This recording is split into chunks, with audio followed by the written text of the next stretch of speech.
आज हम लोग बात करने वाले हैं ऑटोनोमिक नर्वस सिस्टम फार्माकोलॉजी यानी एएनएस फार्माकोलॉजी के बारे में बात करें, जिसमें हमारा जो हमारा बेसिक जो टॉपिक है वो पैरासिम्पैथोमाइमेटिक्स के बारे में।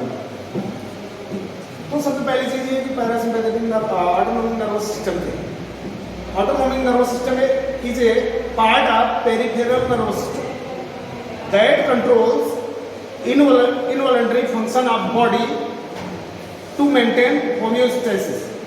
यानी क्या है कि हमारी बॉडी के जो इनवॉलंटरी फंक्शन होते हैं, इनवॉलंटरी फंक्शन मीन्स जिस पर हमारा कोई कंट्रोल नहीं होता, जो अपने आप चलते हैं, तो ऐसे फंक्शन को ये क्या करता है, रेगुलेट करता है।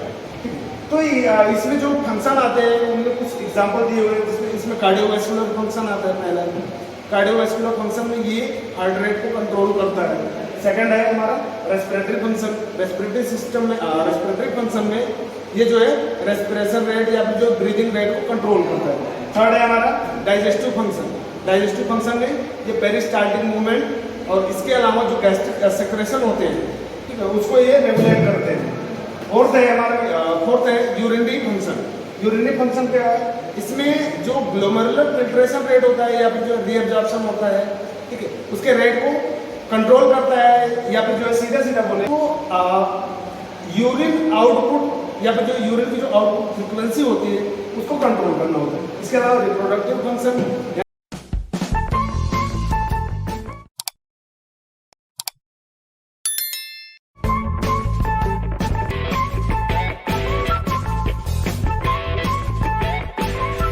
हार्मोन्स को रेगुलेट करना होता है। सिक्स हमारा key role in body response to stress, यानी जब हमारी बॉडी स्ट्रेस में होती है उस टाइम पे ये एक की रोल का काम करता है, ये स्ट्रेस को जो है वो मेंटेन करता है। अब हम बात करते हैं कि ये जो पैरासिम्पैथेटिक नर्वस सिस्टम है या फिर जो पैरासिम्पैथोमाइमेटिक होते हैं, ये क्या है। Parasympathomimetics are drugs that produces action similar to acetylcholine. Acetylcholine क्या है? एसिटिलकोलिन ये एक न्यूरोट्रांसमीटर है जो कि पैरासिम्पैथेटिक नर्वस सिस्टम के थ्रू ये न्यूरॉन्स में ये रिलीज होता है, जो कि रिलीज होता है और पूरी बॉडी में ये रश करता है या फिर पूरी बॉडी में ये डिस्ट्रीब्यूट होता है। तो इससे जब पूरी बॉडी में जब ये डिस्ट्रीब्यूट होता है तो इससे रिलेटेड जितने भी ऑर्गन्स होते हैं वो रेगुलेट होते हैं, यानी उन पर जो है वो कंट्रोल आता है, ठीक है। तो cholinergic drugs act on organs innervated by post ganglionic parasympathetic nerve, post ganglionic parasympathetic nerve. Assume कीजिए ये हमारा जो है सीएनएस है, सीएनएस से जो है हमारा गैंग्लियन जुड़ा हुआ है, सीएनएस से गैंग्लियन अटैच रहता है और जिस नर्व फाइबर के थ्रू ये अटैच रहता है उसको हम बोलते हैं प्री गैंग्लियोनिक फाइबर, ठीक है। और जो गैंग्लियन होता है, गैंग्लियन से क्या होता है कि जो डिफरेंट ऑर्गन्स होते हैं, for example heart, smooth muscle, ठीक है, इसके अलावा हमारा जो है रेस्पिरेटरी सिस्टम, यूरिनरी सिस्टम, इनके जो ऑर्गन्स होते हैं वो क्या होते हैं, सारे के सारे जितने भी ऑर्गन होते हैं ना जो ऑटोनॉमिक होते हैं, ऑटोनॉमिक इन नेचर होते हैं, वो क्या करते हैं, वो पोस्ट गैंग्लियोनिक फाइबर के थ्रू गैंग्लियन से अटैच रहते हैं और ये गैंग्लियन हमारा सीएनएस से अटैच रहते हैं। कोलिनर्जिक ड्रग्स क्या है? Cholinergic drugs only act on organs innervated by post ganglionic parasympathetic nerve. ये हमारा जो पोस्ट गैंग्लियोनिक नर्व है जो कि पैरासिम्पैथेटिक नर्वस सिस्टम या फिर जो पैरासिम्पैथेटिक फंक्शन को जो रेगुलेट करता है, इससे रिलेटेड जो ऑर्गन्स होते हैं वो इससे अटैच रहते हैं, ठीक है। अब हम सेकंड चीज इसका रिसेप्टर की बात करें तो इसका रिसेप्टर दो टाइप के होते हैं, निकोटिनिक रिसेप्टर और मस्करेनिक रिसेप्टर। तो जो मस्करेनिक रिसेप्टर होता है, ये मस्करेनिक रिसेप्टर जो 3 टाइप के होते हैं, इसमें M1, M2 और M3 आते हैं। जो M1 टाइप का रिसेप्टर होता है ये ऑटोनोमिक गैंग्लिया, गैस्ट्रिक ग्लैंड और सीएनएस, ये 3 जगह पर प्रेजेंट होते हैं। ऑटोनोमिक गैंग्लिया, गैस्ट्रिक ग्लैंड और सीएनएस। सेकंड हमारा M2 है जो कि हार्ट में पाया जाता है, ये हार्ट रेट को जो है कंट्रोल करता है। M3 रिसेप्टर इसमें जो है स्मूथ मसल में पाया जाता है, स्मूथ मसल और exocrine gland. Second one nicotinic receptor nicotinic receptor ये दो टाइप के होते हैं, एनएन टाइप का और एनएम टाइप का। जो एनएन टाइप के रिसेप्टर होते हैं ये गैंग्लिया पर पाए जाते हैं, जो कि सिंपैथेटिक और पैरासिम्पैथेटिक ये दोनों गैंग्लिया पर प्रेजेंट होते हैं। ये हमारा जो ये क्या है, हम जो है अभी इसको जो है ये इसको हम पैरासिम्पैथेटिक गैंग्लिया, ठीक है। तो ये सिंपैथेटिक और पैरासिम्पैथेटिक गैंग्लिया दोनों पर जो है ये प्रेजेंट होते हैं। और जो एनएम टाइप का रिसेप्टर होता है ये हमारा न्यूरोमस्कुलर जंक्शन पर प्रेजेंट होता है। न्यूरोमस्कुलर जंक्शन यानी ऐसा साइट जहां पर जो न्यूरॉन्स होते हैं वो मसल से अटैच है, ठीक है, उसको हम बोलते हैं न्यूरोमस्कुलर जंक्शन। ये रिसेप्टर इस साइड की जो ये साइड है, इन साइड पर जो सेल होते हैं या फिर टिश्यूज होते हैं उनकी सेल पर जो है जो रिसेप्टर है ये रिसेप्टर जो है इनकी सेल पर प्रेजेंट होते हैं। और कोलिनर्जिक फंक्शन या फिर कोलिनर्जिक एक्शन ये उस सेल पर दिखाते हैं या फिर जो उस सेल पर जो है अपना कोलिनर्जिक एक्शन प्रोड्यूस करते हैं, ठीक।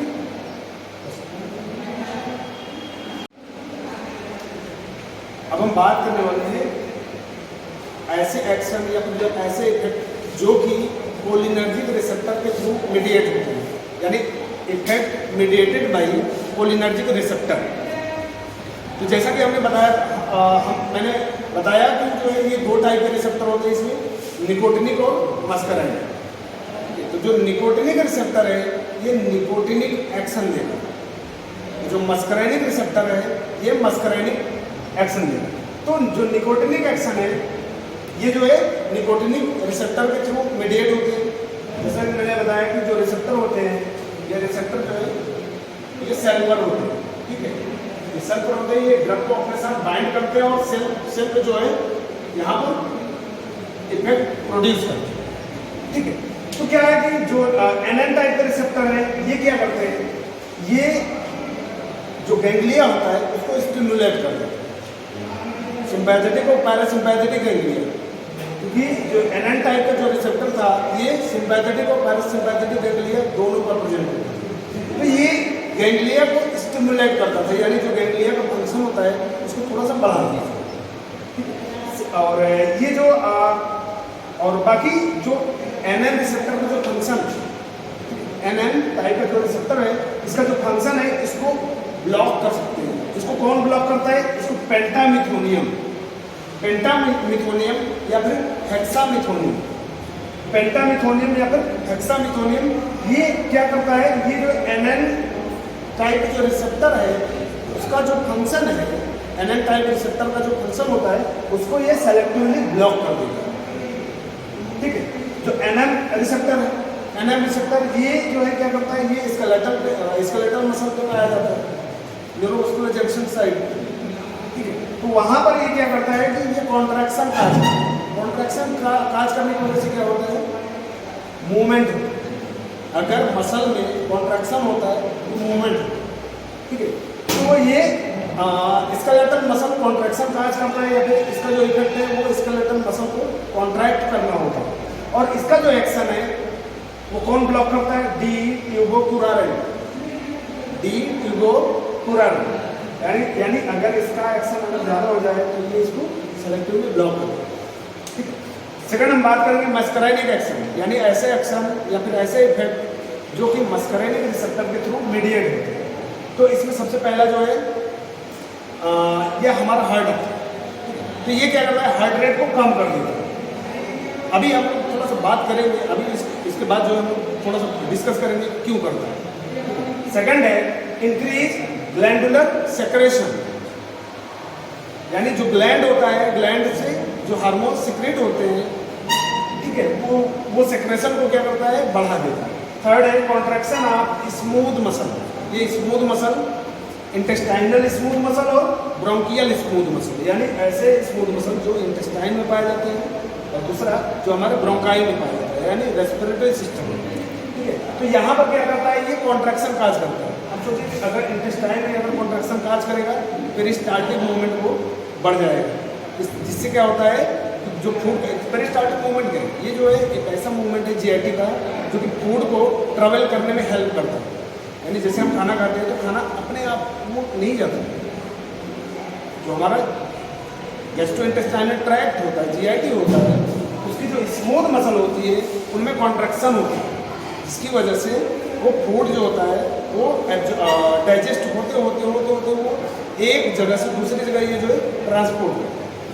ब्रोंकाई अगर जो है अगर ब्रोंकियल स्मूथ मसल अगर कॉन्ट्रैक्ट होता है तो क्या होता है कि जो एयर स्पेस जो ब्रोंकियल स्पेस होता है, यानी जिसके थ्रू हम सांस लेते हैं, वो जो है स्पेस बढ़ जाता है, जिसकी वजह से सांस जो है हम आसानी से ले सकते हैं।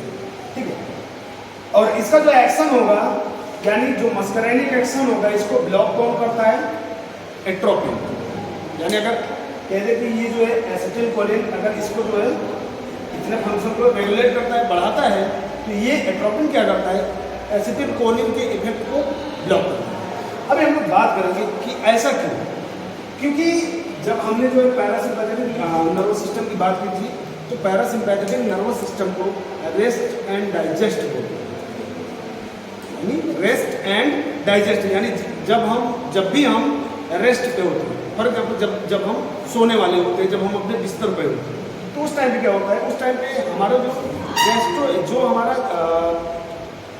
डाइजेस्टिव फंक्शन है वो सबसे ज़्यादा चलता है, या फिर जो सबसे ज़्यादा वो जो है परफॉर्मेंस करता है। ठीक है, और अगर इसके अपोजिट अगर हम बात करें कि जब हम इमरजेंसी में होते हैं, इमरजेंसी जिसको हम एड्रेनर्जिक सिस्टम बोलते हैं, या फिर जो है सिंपैथेटिक नर्वस सिस्टम बोलते हैं, तो हम लोग उस टाइम पे क्या होता है? उस टाइम पे जो बॉडी में एड्रेनलिन का रश होता है और हमारा जो जीआईटिक मूवमेंट होता है या फिर जो डाइजेस्टिव फंक्शन होता है वो रुक जाता है। लेकिन पैरासिम्पैथेटिक नर्वस सिस्टम के अंतर्गत या फिर जो है इसके थ्रू जब हम रेस्ट पे होते हैं, यानी जब हम बिस्तर पे होते हैं, उस समय जो है हमारा जो डाइजेशन होता है सबसे अच्छा होता है। यानी कहते हैं नहीं जो है अगर वेल ईटिंग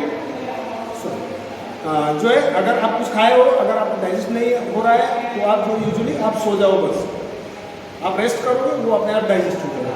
सेकंड क्या है, उस टाइम पर जो है जब हम रेस्ट करते हैं उस टाइम जो सेक्रेशन होता है ग्लैंड से वो भी बढ़ जाता है। फॉर एग्जाम्पल मैं बता दूँ, अगर कोई दौड़ रहा है, अगर कोई भाग रहा है, तो क्या होता है?